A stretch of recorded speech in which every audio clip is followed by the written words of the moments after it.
Bonjour, nous allons voir la deuxième partie sur le chapitre de la classification périodique des éléments.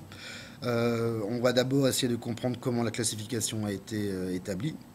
Et finalement, en grand 4, on essaiera de comprendre comment on peut retrouver la charge des ions monoatomiques.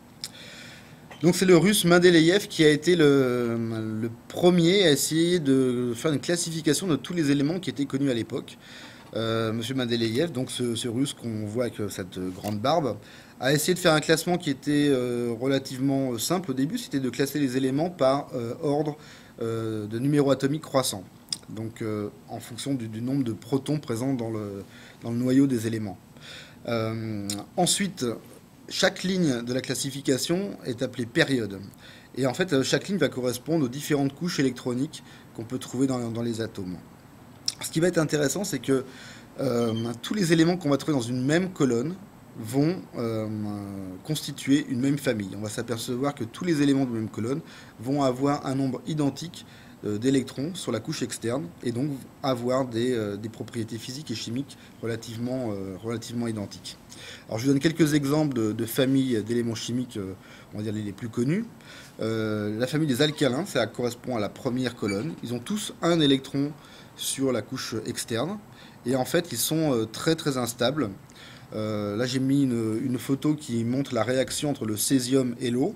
Dès qu'on met le césium dans l'eau, donc le césium est métallique à l'état atomique, dès qu'on le place dans l'eau, il réagit très très violemment en brûlant et en faisant une explosion. On a exactement le même genre de comportement avec le sodium. Autre famille qui est assez connue, c'est la famille des halogènes. C'est l'avant-dernière colonne. On s'aperçoit que tous les éléments de cette avant-dernière colonne vont tous posséder 7 électrons sur la dernière colonne. Et en fait, il leur manque un électron pour obtenir un octet et donc respecter la règle du duet et de l'octet. Et en fait, la plupart du temps, les éléments halogènes vont essayer de récupérer un électron en plus pour obtenir une stabilité. Donc l'élément chlore sera la plupart du temps trouvé sous la forme ionique, Cl-, pareil pour le fluorure, sous une forme F-. Dernière colonne, on en avait déjà parlé, les gaz rares, gaz nobles. Donc j'en avais un petit peu parlé dans la première partie du cours.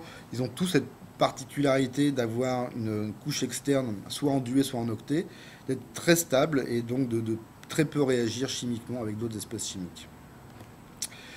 Donc voilà, tous ces éléments connus sont répertoriés dans le fameux tableau de Mendeleïev, ou appelé classification périodique des éléments. Et donc voilà, on a ce superbe tableau dans lequel figurent maintenant tous les éléments connus qu'on peut trouver dans l'univers. Alors comment on peut retrouver ou prédire la charge des ions monoatomiques? On va prendre l'ion sodium par exemple. L'ion sodium on le trouve toujours sous la forme Na+. On ne l'a jamais trouvé sous la forme Na2+, Na3+, ou Na-. C'est toujours cette forme Na+. Alors comment arriver à expliquer la formation de cet ion? Si on prend l'atome de sodium, il a un numéro atomique de Z égale 11. Alors l'atome étant neutre, on va donc forcément avoir 11 électrons. Donc si on établit sa structure électronique, on va avoir 2 électrons sur la couche K, 8 sur la couche L et 1 sur la couche M. Alors dans ce cas-là, l'atome pourrait avoir deux comportements différents. Il lui manque 7 électrons pour former un octet sur la dernière couche. 7 électrons, ça voudrait dire que l'atome devrait les prendre sur d'autres éléments chimiques environnants. Il a une autre possibilité, c'est de perdre l'électron sur la couche M et à ce moment-là, d'avoir 8 électrons sur sa couche externe qui serait la couche L. Et c'est ce qui va se passer. L'atome de sodium va perdre son électron et se transformer en ion Na+. Maintenant, si on prend l'ion chlorure, donc l'ion qui correspond à l'avant-dernière colonne pour les halogènes. Donc si je prends l'atome de chlore, il a 17 protons, donc l'atome étant neutre, il va avoir 17 électrons, et la structure électronique est la suivante, K2, L8, M7. On s'aperçoit que pour former un octet, donc avoir une structure stable, l'atome de chlore va manquer un électron. Donc c'est ce qu'il va faire, il va récupérer la plupart du temps un électron chez un autre élément et pour se transformer en ion Cl-. Maintenant, l'ion aluminium par exemple. Donc l'aluminium c'est métallique. L'atome d'aluminium est noté Al. Quand on va trouver l'aluminium sous forme ionique, on le trouvera toujours sous la forme Al3+. Donc si on prend le nombre atomique, le numéro atomique de l'aluminium, on a Z égale 13. Alors, l'atome étant neutre, on va trouver 13 électrons. On établit sa structure électronique, K2L8M3.